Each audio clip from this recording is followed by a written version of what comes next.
Hello, everyone. It's awesome to see so many faces in here tonight. First off, for those who don't know me, my name is Sean Hink, and I am the president here of the History Forum, which has given me the honor to introduce our guest speakers tonight. First, I'd just like to give thanks and recognition to the people that helped make tonight possible. So first off, my History Forum themselves and the Anthropology Club were vital components of tonight.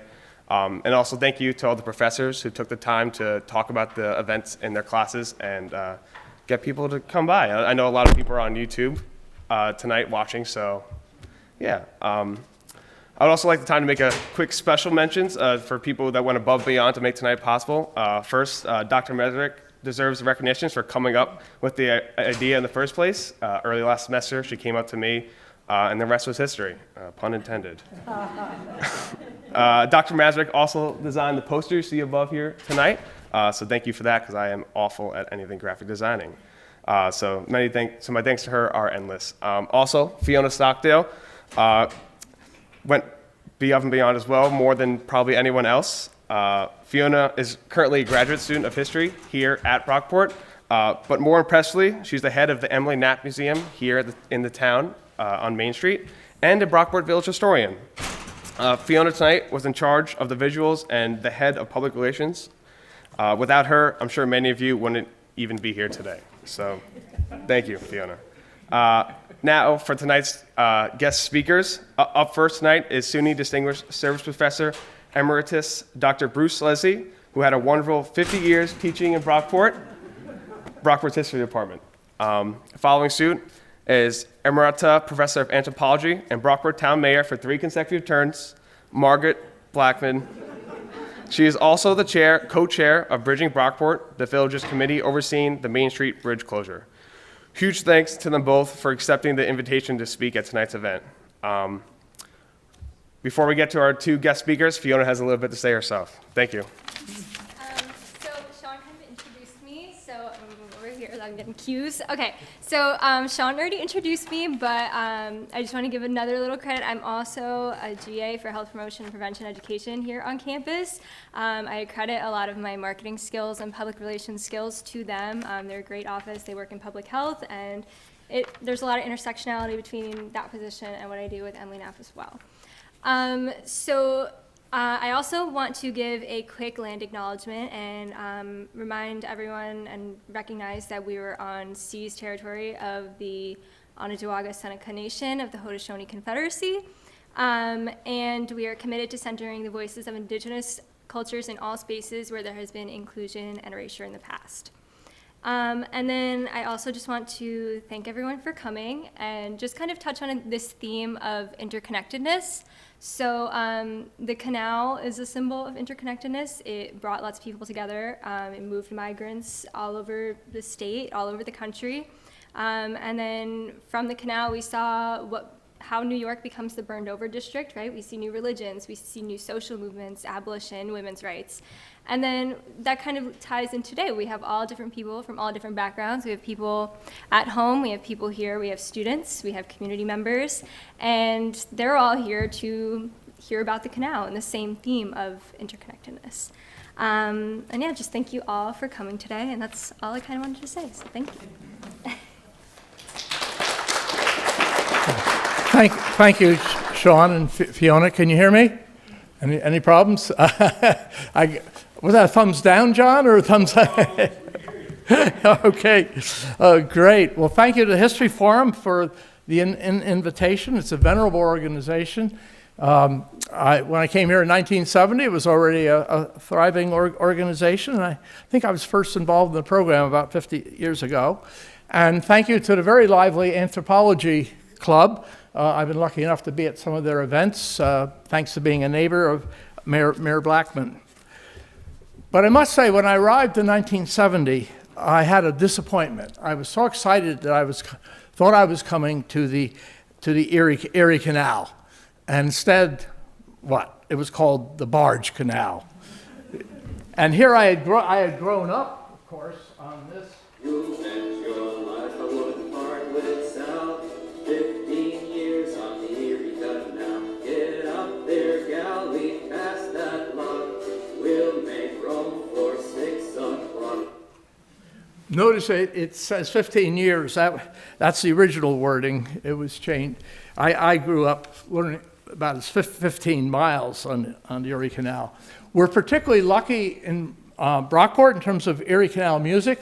When the Smithsonian wanted to do a CD on canal music, they came to Brockport, to the late Bill Holfish, and the Golden Eagle String Band. So we are particularly lucky, and if you enjoyed music, you might want to look for their CDs. They did one, interestingly, without Sal, and it didn't sell very well. Because it's really it was written in 1905, and they were trying to be authentic, so they did another one and just ended with Sal. But as I say, it was a bit disappointing to be by the barge canal, not the Erie Canal. It was polluted. There was raw sewage going into it from the west, and a company in Brockport, among others, pouring chemicals into it.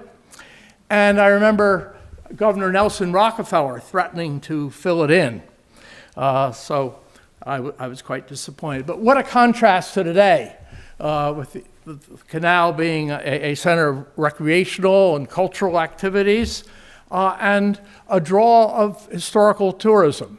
People coming in by boat, biking, or otherwise, to enjoy the village and the canal. So, how did we get from 200 years ago to my disappointment in 1970s to today's revival? And I have to admit, my part will end on a downer. Professor Mayor Blackman will get to end on a high point. As if you look at the top of the poster, you get a quick idea.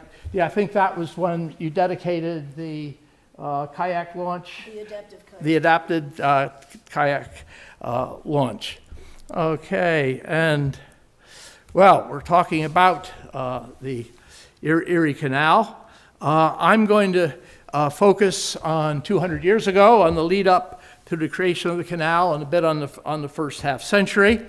And I hope I whet your appetites, because the village has published a little brochure just to be unveiled at the reception on the early history, basically the years that we're celebrating in the centennial. The text by Mr. Brockport History, Bill Andrews. I'm sort of relieved. I don't think Bill's here, because he would, if I had, good, I can make mistakes that no one else would ever recognize.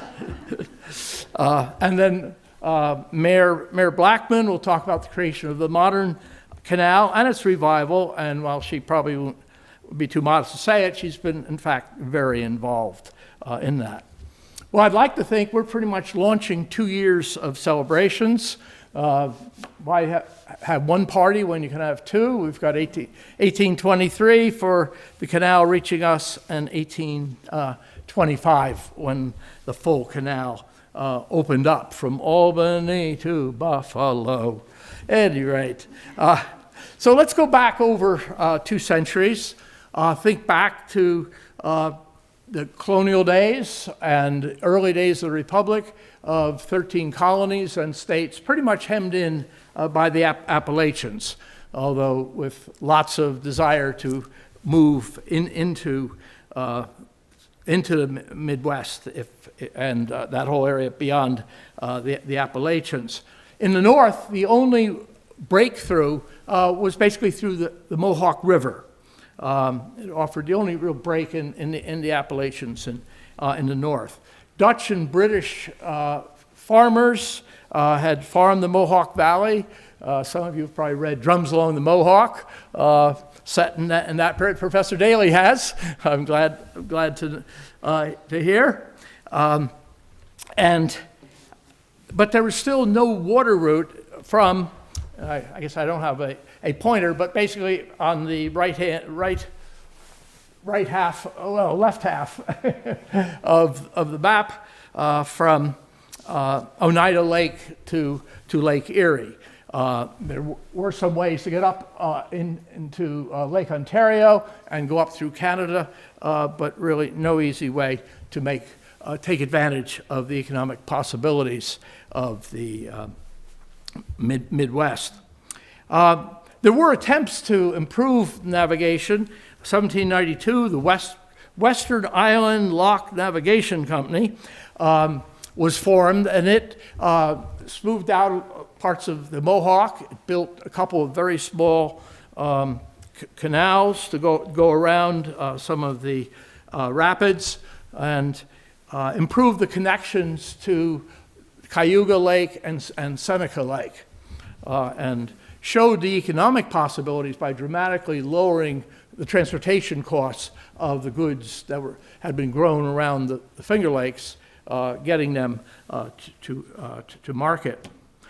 But the War of 1812 put a stop to new projects for a while, and also, but on the other hand, showed the vulnerability, for instance, of the Montreal market, which, needless to say, was not exactly open to American goods during the War of 1812.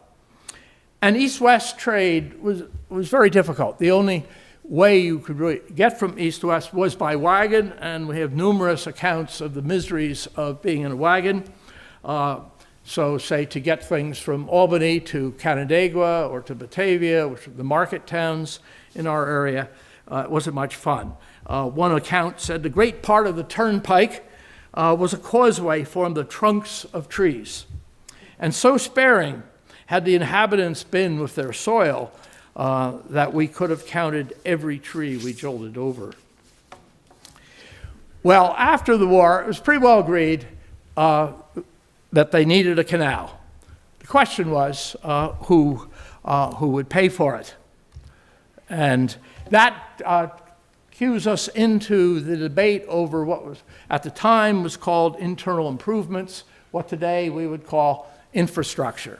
And part of that debate went along Jeffersonian and Hamiltonian lines, with the Hamiltonians more in favor of spending federal money on internal improvements than the Jeffersonians, but also the Hamiltonians tended to be northern and Jeffersonians more southern. So it fit into that rivalry between New York and Virginia to be the dominant force in America at the time. In 1810, the New York State Legislature had already created a canal board. It was bipartisan and included some of the wealthier and most powerful people in New York. But it was largely in the hope that federal funding would still be coming. Well, President Thomas Jefferson had called the canal madness, but on the other hand, his Secretary of State, Albert Gallatin, had recommended funding both the National Road out from Washington and the New York State Canal. And the question is, what would President Madison do? A man more responsible for the Constitution than anyone else, and there he's pointing to it for one purpose or another. But whatever purpose he was pointing to, it was not going to be federal funding for the New York State Canal. But he kept everyone hanging and delayed vetoing it until the last day of his presidency. But luckily for the canal, New York had just elected DeWitt Clinton as governor, the most enthusiastic champion of the canal. And the bill that he largely put together passed with fair comfort. Some of the downstate interests were not too keen on spending money to help their rivals upstate, but overall it passed fairly easily. And it had a clever combination of funding. The state would loan some money to be paid back by tolls, they hoped. In fact, it would be quite quickly. To have lotteries, that hasn't changed, has it? To sell some state land, and impose some taxes, for instance, a salt tax. Heck, if Syracuse was going to be one of the beneficiaries, let's tax their salt. Steamboat travel was taxed. Land sold within 25 miles of the canal was taxed. all pretty much on the principle that those who are going to gain the most should contribute the most. But it was really a daunting project. It was an amazing leap of faith. When that bill passed, there are only 3 canals in America. The longest was 27 miles. And here they're proposing 350 odd miles. Well, they wasted little time in breaking ground, which they did on July 4th, 1817. And the keynote speaker spoke in the typical exaggerated terms of such an occasion, but was pretty close to the truth. By this great highway, unborn millions will easily transport their surplus products to the shores of the Atlantic, procure their supplies, and hold a useful and profitable intercourse with all the marine nations of the world. And so they set to digging the canal.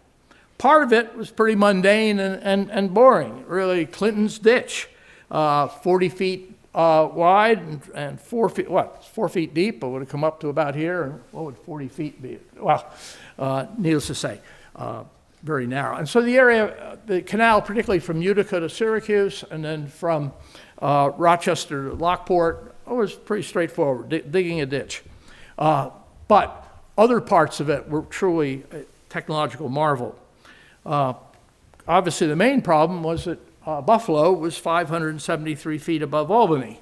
And with some ups and downs, it meant a total climb of 680 feet, which was done with 83 locks, 10 of which were in Lockport.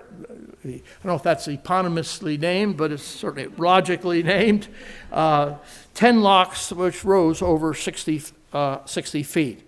There were also a number of aqueducts that had to be built to get across streams and rivers and so on. So quite an extraordinary feat. And it began to really bear fruit in 1823. Partly they opened the eastern part of the canal, so it was connecting the Hudson, in effect, all the way up to Albany, and out as far west as the canal went. And that was planned to be to Rochester. Luckily, Brockport had some very influential inside friends who got the Canal Commission to change its mind. It may have had something to do with the fact that 3 of them had financial interests in the land in Brockport, but that's I can't imagine that really had much to do with it. And almost immediately, the cost of transporting, especially grain and the other agricultural products from this breadbasket of the Ontario Plain plummeted from $100 down to $5 to $10. Well, what about the Brockport before the canal? It was still very much a frontier. Some bears roamed. There were Seneca Indians. The land had been swapped around by European and New York City financiers. Missionary organizations saw it as an area ripe for missionary work. This is really seen as a frontier. And in fact, the town is not laid out until 1822, and that's because 2 gentlemen, James Seymour, the one with the connections on the Canal Commission, and Hiel Brockway, both were buying up the land all around where the canal was going to wind up. Quite a haircut that Hiel had. At any rate, Hiel Brockway, a very modest man, he called a meeting to name the town, and it somehow wound up being named Brockway. Don't know quite how that happened. It was in a tavern on the site of Barber's today, and there is some suspicion that alcohol had something to do with the decision. But at any rate, we have now been Brockport for 201 years now. Okay, how did we miss that celebration? At any rate, Brockport then had the advantage of 2 years as the terminus, the western terminus of the Erie Canal. As I say, this really was a breadbasket area on the Ontario plain, great for grain, for fruit, and so on. And Rochester, with its waterfalls, was developing mills. It was the fastest growing city in the world, not in the world, in the United States, and Brockport was a major supplier to Rochester of grain to mill in what came to be called the Flour City, when it was Flour City, Flour, not W. There were also various enterprises connected with the canal. The Redbird Packet Line, and those of you who know Brockport, there's in fact a eatery in Brockport named the Redbird. There were warehouses, brickyards, boat builders, and so it truly had become very suddenly truly a canal town, and even named for the person most responsible for bringing it there. And there was one distinguished visitor. On June 1825, a visitor arrived on the canal. He came around, brought my carriage around the work on the locks at Lockport. I got put into a boat and headed east. And for a long time, the story was that he was up on the deck of the boat as it came through Brockport, waving to everyone. Any idea who it was? Lafayette, thank you. Lafayette, Marquis de Lafayette, on his triumphal tour on the 50th anniversary of the Revolution, and he was the last surviving general from Washington's army. Unfortunately, Bill Andrews and a couple others, killjoys, did some research and found that, in fact, the boat came through Brockport around 2 a.m. So the likelihood that this elderly man was out waving to the good folk of Brockport is relatively unlikely. But he still got the street named for himself. It was Lafayette Street, and at some point the law disappeared, and we have Fayette Street. Well, as I say, obviously Brockport prospered tremendously from being the terminus, but all good things come to an end. And 2 years later, the canal was complete with a ceremony they called the Wedding of the Waters. Governor DeWitt Clinton set forth from Buffalo on the Seneca Chief, carrying a barrel of Lake Erie water. Somehow I know what happened to Lake Erie. That seems a little strange, but at any rate.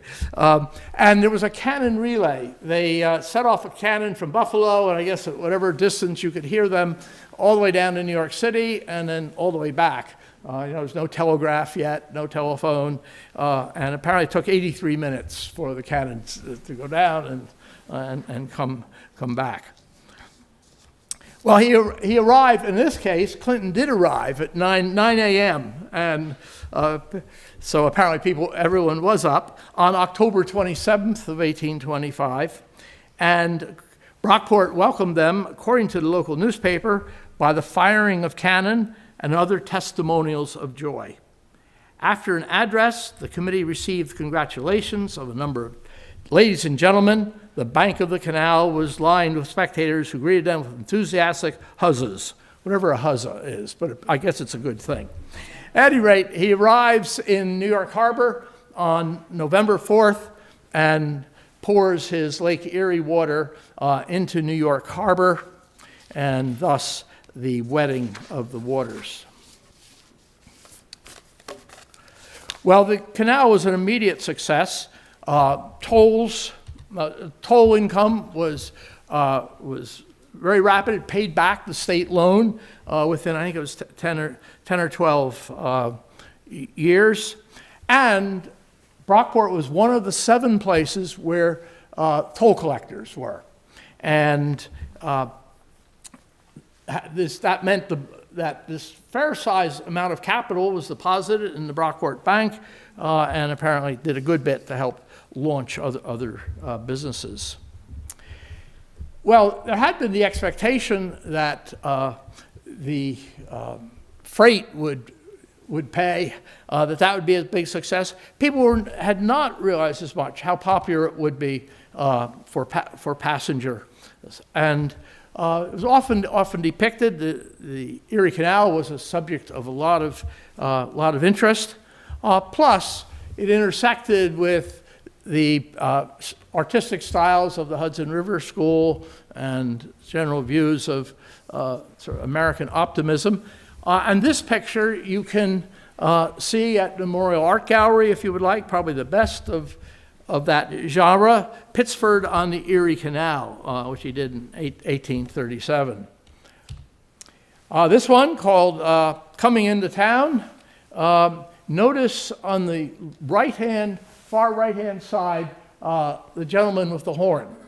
Apparently, they would blow that as they came into a town to alert the lock tenders to stop drinking and get ready to work.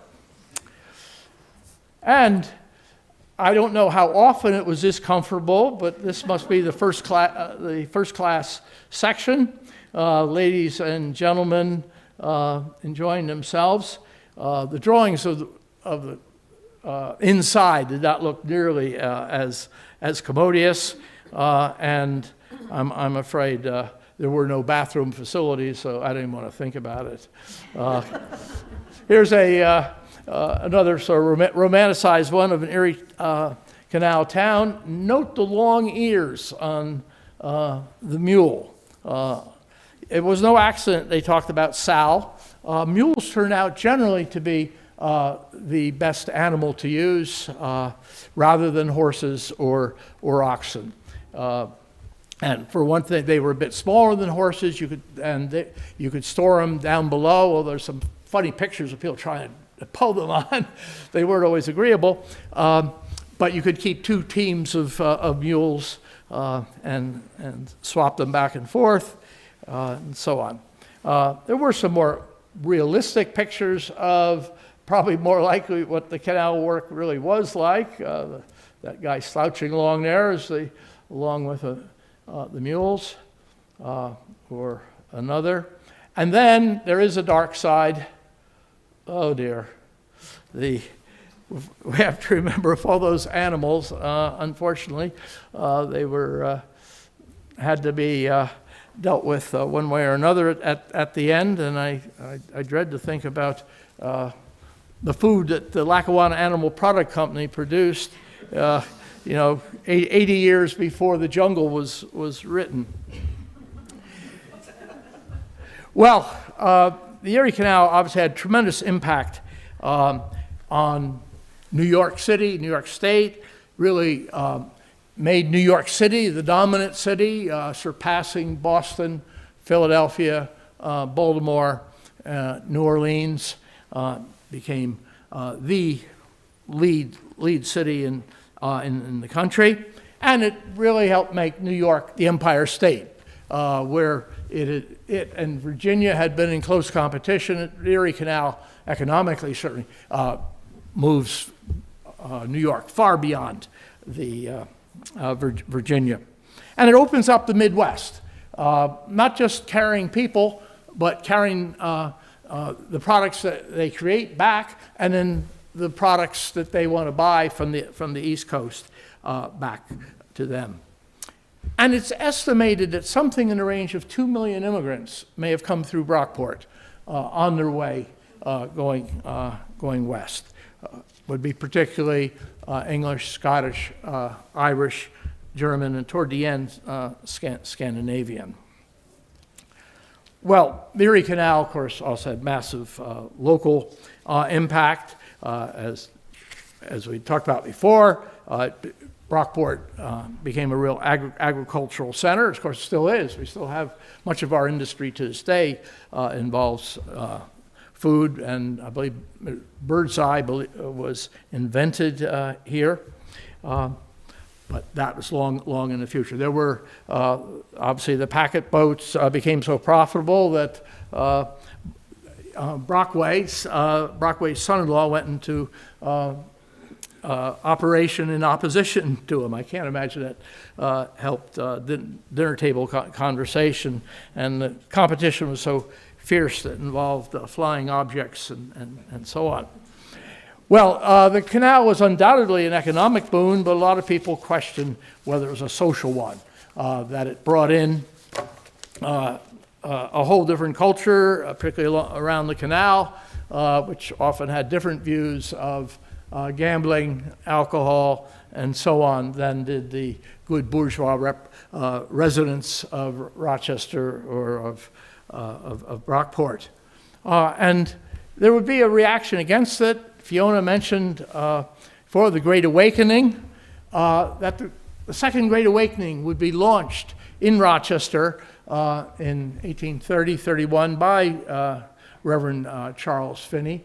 And it seems very clear it was largely, in a sense, say, the bourgeoisie, uncomfortable with life around the canals and seeking to bring moral order and to make society a little more the way they would like it to be, and that helped spread across the country and is also at the heart of some of the reform movements that Fiona mentioned. And in Brockport, if you know, we're full of churches at the center. The first, the Presbyterian Church, built in the 1830s on the same place as it is today. Well, I'll tell one quick story. I have a colleague, some of you remember, named Bob Strayer, who was on the board, and at one point in youthful enthusiasm, he said, well, we could save a lot of money by knocking down the tower. No. Okay. Well, but perhaps more important for Brockport's future will be the Baptist Church, because it's the Baptists who are looking to create a college in Western New York. At the same time, you've got boosters like Heil Brockway and others wanting to put Brockport on the map. And I also figure they probably thought, well, we have all these people drinking on a Saturday night, we could create a college and, eliminate the drinking, right? I haven't found proof of that in the evidence yet. Okay, and so in 1835, a college is begun. Well, sort of begun. Heil Brockway contributed 6 acres of land where Hartwell Hall is today at the college, and ponied up money to help build this structure. And they hired a principal. What we don't know is whether there are ever classes. Bill Andrews maintains that they never had classes. Given that I was complicit in moving our founding date to 1835, I don't really care what evidence he finds. I will not admit that possibility. Well, it would immediately have its first near-death experience, going bankrupt in the Depression of 1837. But the good burghers of Brockport rallied in 1841, created the Brockport Collegiate Institute, which was doing very well until some student apparently was cooking when he should have been in chapel, at least that was the story, and burned down the building. Well, Brockport people came back again, rebuilt it, and it was doing well until the Civil War came along, when the Civil War both drained the male student population and most charities' coffers. So by the end of the Civil War, it was on... Oh, I forgot, I should have shown you. This is the 1852 brochure. And it's interesting, $1 more for natural sciences, but they had English, natural science, Latin, Greek, algebra, and so on, music, piano, and oil painting, et cetera. The Collegiate Institute is what they call an academy. We're an intriguing institution, very American. They're very locally based, locally created, with a variety of funding and often teaching from kindergarten to Latin and Greek at college level. But no matter how worthy, it was on the edge of bankruptcy when the state of New York decided to create 4 more normal schools in addition to Albany and Oswego to train teachers. And Brockport, I'm very proud to say, came out first of the 13 applicants. Of course, also the truth is that they promised all sorts of things that required tax money, and they didn't consult the taxpayers. Now, but luckily, someone noticed that those who had voted for it had a lot more taxable wealth than those who hadn't. And luckily, not having a secret ballot yet, they redid the numbers, and it passed. You know, democracy sometimes needs a little bit of a help. And so these 2 large, expensive wings were added to the building. I forgot to put the slide in, but the future finally was secured after those near-death experiences. But few people then would have realized that this was the beginning of what today would be by far our largest employer. Instead, we used to put your money on industrialization. Brockport became quite a industrial center, as this marker in Harvester Park indicates that the first McCormick Reapers were built in Brockport. Sadly, the local industrialists and McCormick fell out fairly quickly.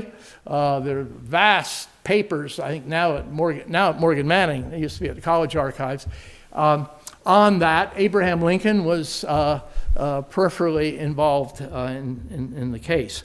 But while McCormick took his business to Chicago, Brockport continued to be a center for reapers. This is the little giant reaper. Notice it takes 2 people. They were continually improving it. Now down, this was the Triumph reaper, now only requiring 1 person and his 2 trusty steeds. Then here is the Morgan Spading Harrow. And you can see all this in the top floor of Fiona's museum on State Street in the Emily Knapp Museum. And the largest, at least arguably the largest industrial complex in Monroe County was in Brockport, the Johnston Harvester Company. As you can see, it still boggles my mind, look at it and imagine this really in Brockport. But it wasn't terribly long. It burned down in 1882, and they moved the operation to Batavia. And I think that is indicative of what happens by the 1880s. The progress slows down. The railroad had been eating away at Canal business. The Canal did surprisingly well against the railway, but ultimately would be losing out to it. Losing Johnson Harvester was a problem. Population plateaued, and we pretty well stabilized. Although, as I say, no one would have guessed that thanks to Brockport Normal School, there would be a completely different period of growth long after, but that's another story. But there's some real benefits from the fact that we stabilized in the 1880s, in the late 19th century. Partly that's bequeathed us some marvelous architecture. The Morgan Manning House, of course, would be the poster child for that, not having changed terribly much since then, and now so well taken care of and overseen by Luzanne. Or the home now of the Emily Knapp Museum, Fiona oversees, and as you know, lots of other very impressive buildings. And Well, of course, this is not only the, now the Emily Knapp Museum, but the Village Court, hopefully the building we all hope to avoid. As people like Morgans and so on became wealthier, they constructed these very striking houses out of brick. Most of the bourgeoisie had wooden houses, but that means we have lots of very impressive architecture in Brockport. And downtown, the fact that growth stopped where it is meant it's left us with a downtown that is very recognizable. Here you can see all the horses lined up. I guess they were easier. Oh, were they easier to park than cars are? At any rate, but that quite recognizable street line. Or there's another. Okay, and then, or if you're walking down Market Street, you look up, you see one building built 1877, one 1883, and if you look, if you happen to be having a beer at Barber's or whatever, and look across the street, you see a very recognizable skyline, which relatively few villages have. But if Brockport's economy slowed down, if population stopped growing, on the other hand, there would be one big change coming. That would be dramatic changes in the canal, and sadly, that means that Sal will be put into retirement. Well, Professor Blackman, Mayor Blackman, will pick up the story there. Okay. Thank you.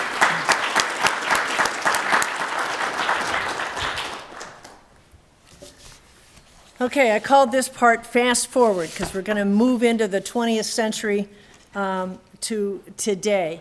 And we could pick up this saga at any one of a number of places, but I think we should pick it up with bridges, because bridges are certainly on my mind right now, and on the mind of a lot of people in Brockport, as our Park Avenue Bridge is in the up position being repaired so that it will take all the traffic that is going to go on it as soon as the Main Street Bridge closes for 18 months for repair. And if you didn't get the word, tentatively the Park Avenue Bridge is supposed to be completed by May 6th and back in operation, and the Main Street Bridge is set to close tentatively on May 15th, the whole idea being that it close after commencement, which is May 12th. Bridges are also part of my attraction to the canal. When I first moved on to Park Avenue, which was in 1996, I'd been here since 1977, and I lived on Main Street, but I could see the bridge because the Park Avenue Bridge is a block and a half from my home. So whenever people came to visit, I would say to them, "You've got to see the bridge go up." You know, you hear the bell down the street, and then you run down and watch the bridge go up and down. And I still sort of feel that way, but anyway, Brockport bridged the canal as soon as it stopped here. The first bridges over the canal were a couple of wooden bridges. We don't have any photos of those, but this is the approach to the old Park Avenue bridge. You can see that it's got iron trusses and a very steep approach on the north side. There were a lot of accidents that happened there, so it was problematic. Main Street was much the same way, although there was not that steep approach. This was the Main Street Bridge, and it also had iron trusses on it. And both of those bridges, I think, were raised at least once during their time of operation, so boats could better get beneath them. The next iteration of bridges in Brockport was the first lift bridge that was on Main Street, and this was a bridge that was designed by an engineer named Squire Whipple in 1872, and it was probably one of the ugliest, most cumbersome things one has ever seen, but it was designed to be lifted, and the lifting mechanism and the operator had to go to the top of the bridge to do this. So it was fairly unsightly.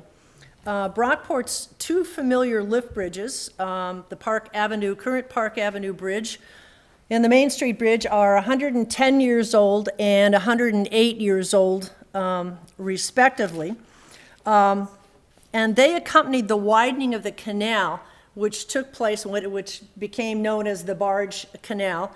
The idea being that by being widened and deepened, and it was widened to 120 feet and deepened to 12 feet, that it could take on motorized traffic. And this came about when voters in New York State passed a $101 million proposition to enlarge the canal in 1902. That's a lot of money, $101 million. Although when you think about it, the Main Street Bridge today, which is going to be repaired, is going to cost $18 million, so pretty expensive. Anyway, this opened the bridge to motorized travel. It eliminated the horses and the mules, so it definitely brought some changes. If you look at in this particular picture, which was taken in 1913, it was right before the bridge opened. It looks like the control tower hadn't been built yet, but if in the distance you can see that old lift bridge on Main Street, because the Main Street Bridge was built and opened up a couple years later. And there's the Main Street Bridge, which looks pretty nice then. That was in 1915 when it opened. The other thing that came about with the widening of and deepening of the canal was the reduction of the number of locks. I had 72 locks. You said 86, right? I don't know.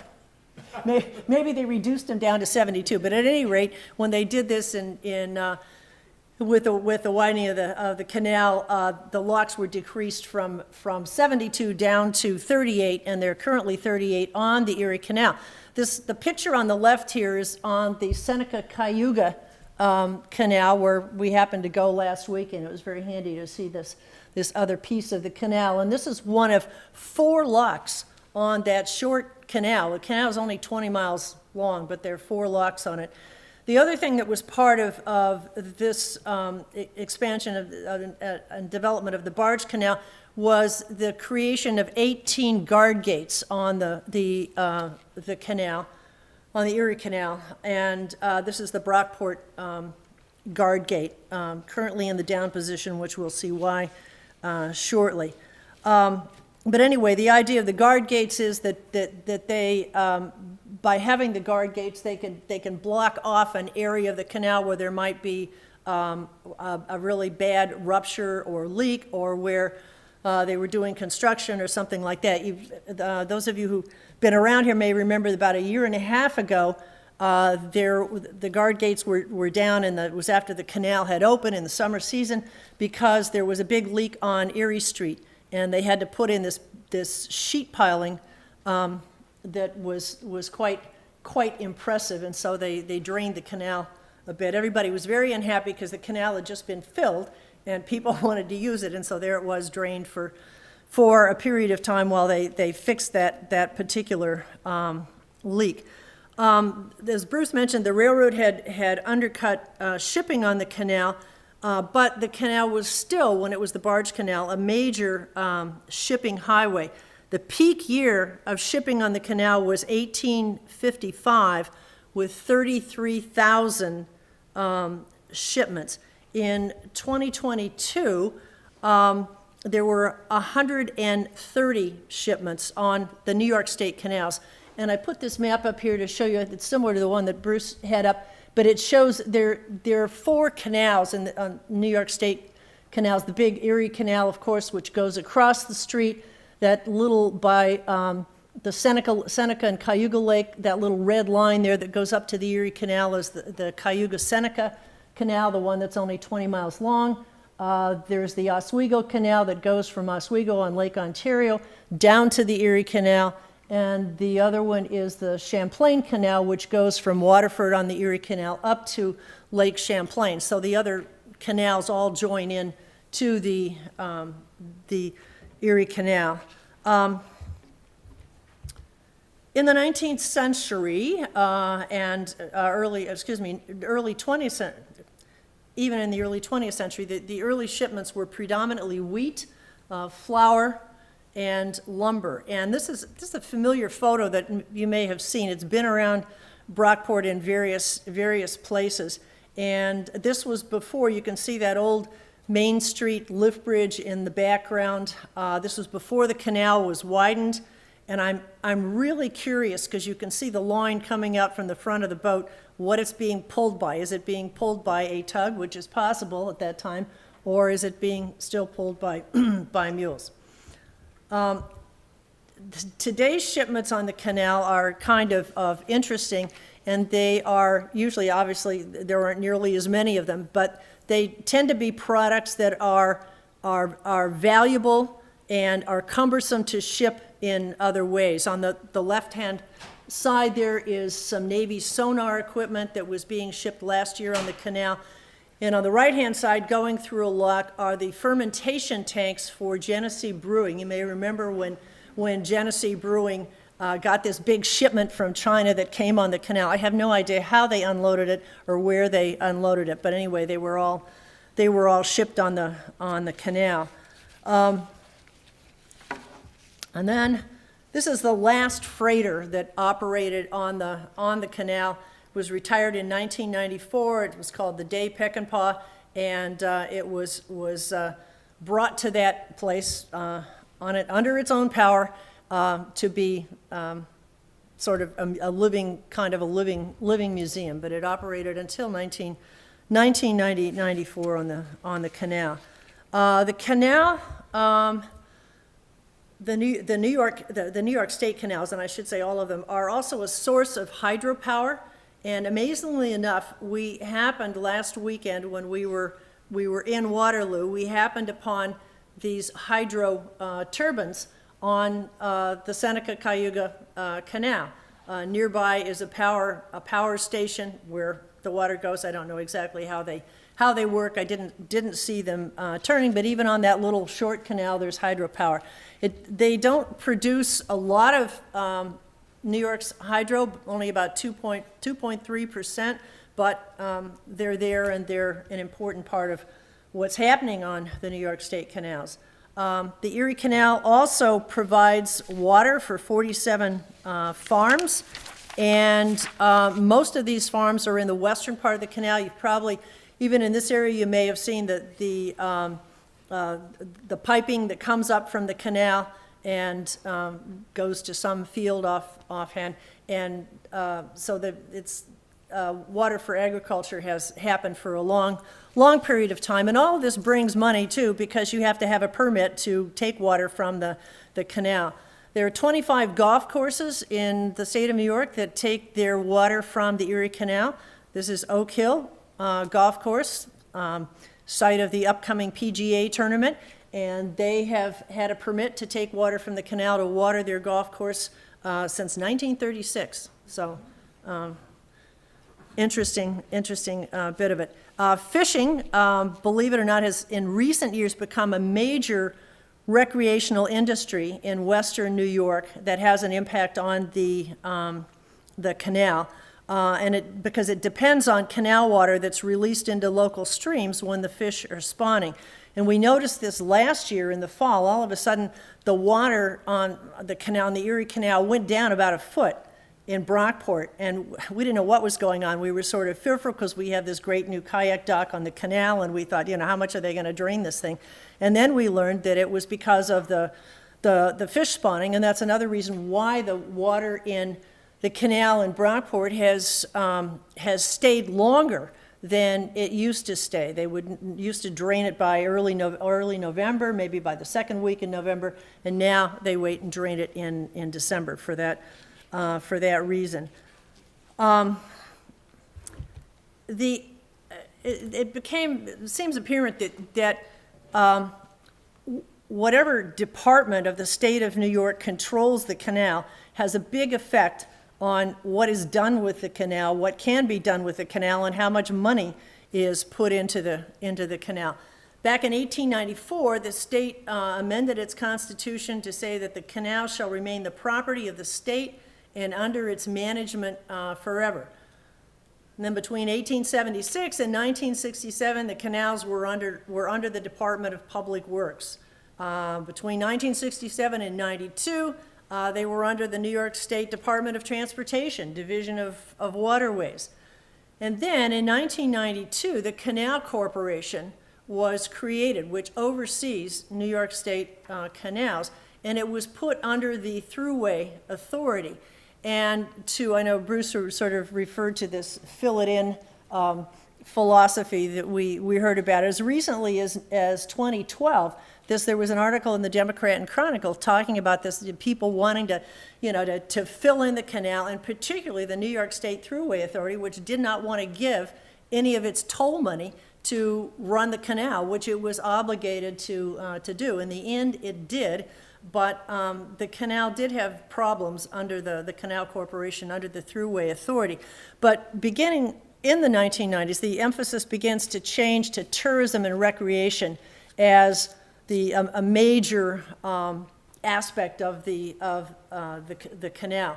A lot of boats, we see them all the time now, pleasure boats that come down the canals, and other forms of recreation which have really increased in very recent years. 2000 was an important year because that was the creation of the Erie Canalway National Heritage Corridor that Congress created, and that has also become an important promotional source for canal activities, recreation, and tourism in particular, and also an important source of funding of grants. We've gotten numerous grants from the Erie Canalway National Heritage Corridor. And then in 2017, another important step was taken, and that was when the New York Power Authority took over the canals. So the canals went from under the auspices of the Thruway Authority to the New York Power Authority. And the New York Power Authority, frankly, has a lot more money than the Thruway Authority does. And we really saw that in terms of what they have done to promote tourism and recreation on the canal. Brockport, like many other canal communities, was their downtown. Our downtown was located cheek and jowl next to the canal. In the 1990s, when our downtown became put on the National Register of Historic Places, we became known as the Victorian Village on the Canal, and that moniker stays with us, although there have been a number of us who have tried to rebrand the village in some more modern and futuristic kind of way. However, we almost didn't become the Victorian Village on the Erie Canal because there was an urban renewal movement in the 1960s when the federal government offered considerable funding to raise Brockport's downtown buildings to make way for a modernized downtown. And it was very much up in the air, and it was, I think, right after an election that had occurred in the village, and the newly elected mayor, whose daughter is sitting in the audience here. I know this story. Yeah, you do better than I do, I'm sure. And a couple of the trustees said, no, we're not interested in doing this. So Frank Sekeli really helped to save Brockport as the Victorian Village on the canal because of that. Some other things that happened, we certainly got into the whole tourism and recreation thing with a very important step that was taken in 2005 when the Brockport Welcome Center was built, which has hookups for, I think, 11 boats, water and electricity, a bike lending program, and increasingly the Welcome Center is doing even more things. I love this photo because we see these rental boats, ersatz packet boats all the time, but there was a time last year when a group from Florida rented all of them, and they came and tied up in Brockport. So it was kind of a nice nostalgic nod to the old packet boats, and they had a good time. Canal Front Summer Serenades, some of you who live around here are probably familiar with those. They take place on Thursday nights in July and August and are extremely popular and have expanded into winter serenades, but not on the canal. Those are inside. And something else that I think that certainly played an important role for myself and a lot of other elected officials was the Syracuse, which is owned by the Canal Corporation, for a number of years under Governor Cuomo, did on-the-water inspections of the canal, of the lift bridges, of the locks, of everything. And they invited elected officials to go on and take the trip. And it was a great way to really promote the canal to elected officials. It was wonderful. You go and park your car in one place and they'll drive it to wherever you want to, pick your car up. And I did, the first year I did it in 2012, I think, and I went from Fairport to Lyons. And it was, I saw a section of the canal. I'd never seen it before. I'd never seen it from on the water. And it was truly beautiful. It really was. The next year I went from Gasport to Medina.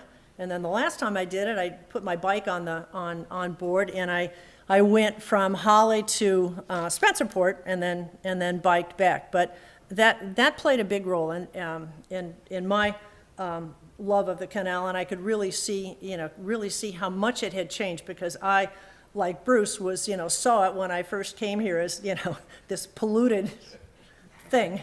In fact, my niece, when she was 7 years old, fell into the canal. We'd gone to get ice cream, and somebody, a teenage kid, rescued her, got her out of the canal. She was dripping wet. We stuck her in the car. She was crying, took her home, put her in the bathtub, but what I remember is that the car smelled like like the polluted canal for days and days and days. And we called my niece, her name is Katie, we called her Canal Katie for years. So.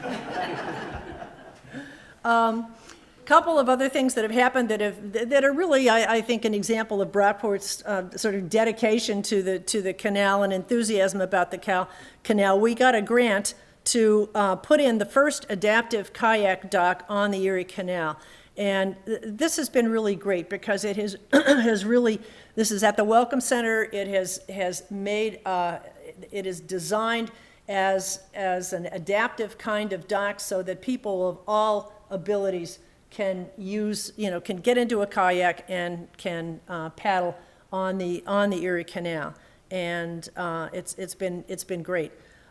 We also were very pleased this last year to be nominated by Parks and Trails New York to become the first Empire State Trail Town, and the purpose of the Trail Town is to have municipalities along the canal that are really welcoming to bicyclists, secondarily to pedestrians, but you've got bicyclists coming through on the trail. And that was a great deal of fun to work with them. We're proud to have been the very first of them. They've selected 3 more, and it's through a competitive process. You have to kind of sort of present your community and indicate why you'd like to be a trail town. But this coming year, Rome and Newark and Lockport are going to go into training to become Empire State trail towns. The other thing, and this is where the New York Power Authority has come in literally with big bucks. One of the things that they, in collaboration with the Canal Corporation, started in 2021 was what they were calling On the Canals excursions.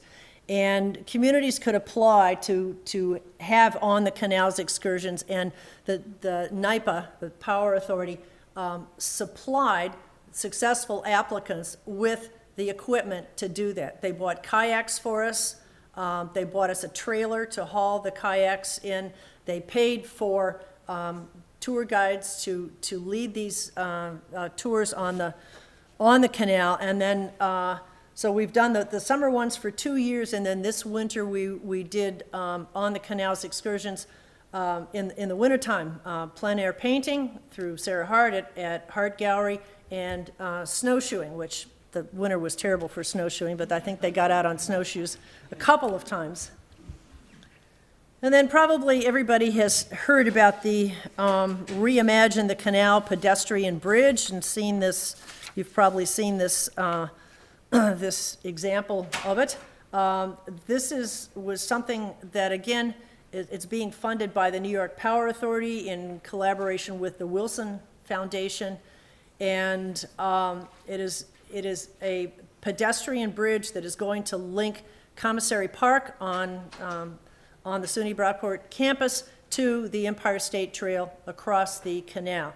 It will be, it's totally, it's an adaptive, and it is was also designed for being able to view regattas, because the extending out from this is about a 2,000 meter stretch of straight canal, perfect for regattas. Which brings me to, this is and you can see the work has already started on this if you've gone down the canal heading east towards Redmond Road. They are putting in the posts for the concrete support for the bridge. And the actual groundbreaking is not going to take place until September, but they had to do this when the canal was, as they call it, as the Canal Corp calls it, they say when the canal is dewatered. We say drained, but they say dewatered. Anyway, this is something else that may be familiar to some of you. This is the longest work in progress around here. We have been trying to bring rowing to the canal, and it is actually, I think, going to happen. The designers of the pedestrian bridge and NYPA are very anxious to see rowing right by their bridge. We have just finally received a transfer of land. This shown on the sketch there, the red area, which is where we will be able to build a boathouse, and that transfer was finally completed and filed with Monroe County about 2 weeks ago. In 2019, we dedicated a floating dock at the canal, and we have had gifts of equipment from some other rowing clubs in the area. This is an 8 shell from Pittsford Crew, and they've given us actually 2 of them, and Genesee Rowing has also given us a 4th. So we just have to clear the land and build the boathouse, and get some more money to build the boathouse. So I think in all of this, and we've seen through Bruce's presentation on history and also in contemporary stuff, that really the Erie Canal defines Brockport. If you look at public art, we have 4 murals in Brockport, all of them canal themed. And then, of course, the logos, the various logos that we have for businesses, for festivals, and the village logo itself all echo the Erie Canal. And finally, in conclusion, I would like to invite everybody to Low Bridge High Water, which is Brockport's Canal Opening Festival. It's being held on June 10th, 2023. At that time, we are also dedicating an historic panel about the Park Avenue Bridge, which will go right by the bridge. And it should be a fun celebration of our bicentennial. So more about that, it will be in the news. But please come. Thank you.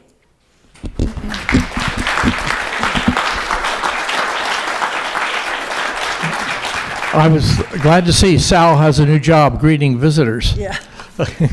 I don't know if I mentioned it. The village has just printed a brochure on the history right around 1823. There are copies outside, so when you stop at the reception, please be sure you get a copy of this. Oh, I hadn't laid eyes on it. Okay. Great. And the credit for that certainly goes to Bill Andrews for the text, Fiona Stockdale for the visuals and the design, and to Mayor Blackman for funding someone paid for the printing. You've been very patient, and we do have a reception waiting. Maybe just take one question, and then if there is one. If not, I was going to ask, how important was that congressional act? Does it change, does it protect anything? The Erie, the Heritage Corridor? the 2000. Yeah, I mean, it makes it, in essence, sort of like a national park, and that's a good question, and I don't have, you know, all the answers to it, but I'm sure it means that there's certain things that you cannot do in this National Heritage Corridor. And it elevates the status of the Erie Canal too, that it, you know, I think that's, you know, that's part of it. So you can't fill it in then? No, you can't fill it in now. I like controlling this, okay? I ask for questions, I ask my own question, and Margaret and I would obviously love to talk to people at break, and some of you know things a lot more than we do, as you say, be it about saving the village from urban renewal and other things. I'm sure you all have tidbits. Okay, there is a reception. Sean and the History Forum and the Anthropology Club have made sure that we'll be fed well, and do pick up the brochure, and thank you so much for coming. We really appreciate it.